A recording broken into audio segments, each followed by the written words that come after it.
For more on the potential threat of a Russian invasion of Ukraine, let's bring in ABC News contributor and retired General Robert Abrams, who commanded U.S. forces in Korea. General Abrams, thanks so much for your time. You heard President Biden Phil, warn... thanks for having me. It's good to have you here. You heard President Biden warn of a very high risk of a Russian invasion of Ukraine. He says in just a matter of days. From what you're seeing of Russian movements and activity, where would you put the likelihood of invasion now in the coming days? Phil, I think the easiest way to say it is that Russia has all the pieces in place right now, today. He's got everything he needs. I think what we're seeing playing out is the Russian forces and Putin are looking to sort of find some way to achieve some sort of tactical overmatch using deception and other things. But he's got all the pieces in place, so we should be ready any day. And I know it's really impossible to get into anyone's head, Vladimir Putin included, but how real do you think this threat is? I mean, we've been talking for days about a potential bluff to try to force Ukraine and the West to give him security guarantees he's been looking for, most likely and most important for him, for Ukraine not joining NATO. Is this a bluff or not? Phil, this is not a bluff. This is real. And I believe that Vladimir Putin and Russia are going to continue to turn the screws down on Ukraine and the Ukrainian people, to include killing Ukrainians as required, as we saw in the shelling today near that elementary school, until he gets what he wants. And he's going to continue to coerce them. So we should expect to see steady escalation using a variety of means and capabilities, but this is not a bluff.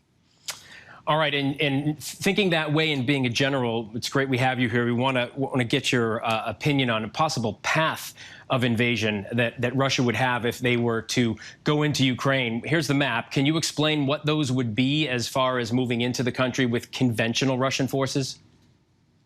Sure. So as you can see, the Russian forces, the way they're arrayed, it presents multiple options for the Army commander on the ground force commander. And he's got the options to be able to attack from multiple directions simultaneously or sequentially. He could use one path, for example, coming from the south using a combination of amphibious operations and attack from Crimea, while other directions are conducting what we call a fixing attack or a limited attack, just to pin down Ukrainian forces so that they can achieve a penetration in one sector or another. So I think what we've seen here with the array of the Russian forces is Putin has preserved as many options as possible. And again, like I said earlier, he's going to look to try to achieve tactical surprise somewhere.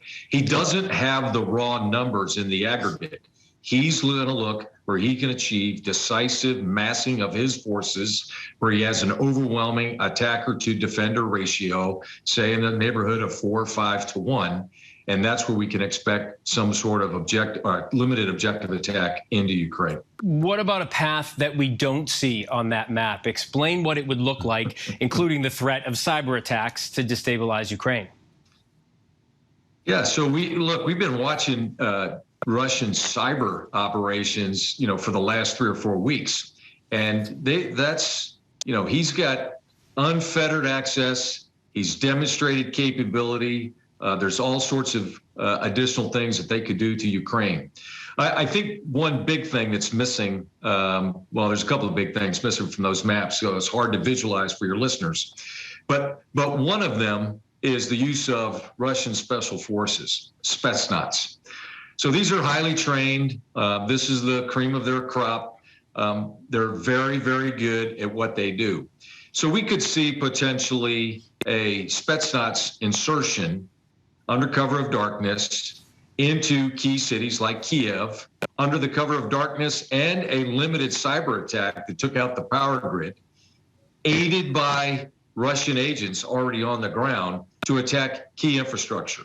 And again, this would be a limited objective, again, intended to drive more uncertainty in the Ukrainian people, make them question their resolve, and completely undermine their government. And again, all back to achieving Putin's objective, which is a commitment, a written commitment that Ukraine can never join NATO. So I think And by the way, that special operation could be conducted in conjunction, in parallel with one of those conventional attacks. So he's got a number of options available to him to be able to continue to turn the screws down on Ukraine and the Ukrainian people. Any of this, as you described, General, would be devastating to Ukraine. So this is the question we ask every day when we talk about this. Do you see a diplomatic path out of this, or have things now escalated with the shelling we're hearing about too far? Well, I think there's always a diplomatic outcome until the first major shots are fired. So we should not give up hope. We should not give up energy, effort. And not just the United States, but the international community as a whole and the North Atlantic Treaty Organization.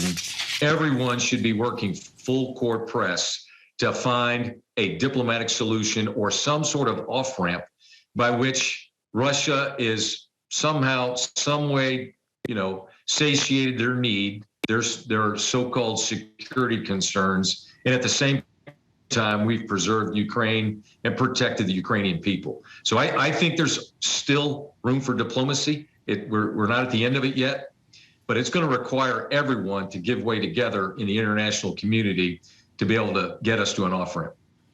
Retired General Robert Abrams, we really do appreciate you taking the time. Thanks for the expertise tonight. Absolutely. Thank you. Hi, everyone. George Stephanopoulos here. Thanks for checking out the ABC News YouTube channel. If you'd like to get more videos, show highlights, and watch live event coverage, click on the right over here to subscribe to our channel. And don't forget to download the ABC News app for breaking news alerts. Thanks for watching.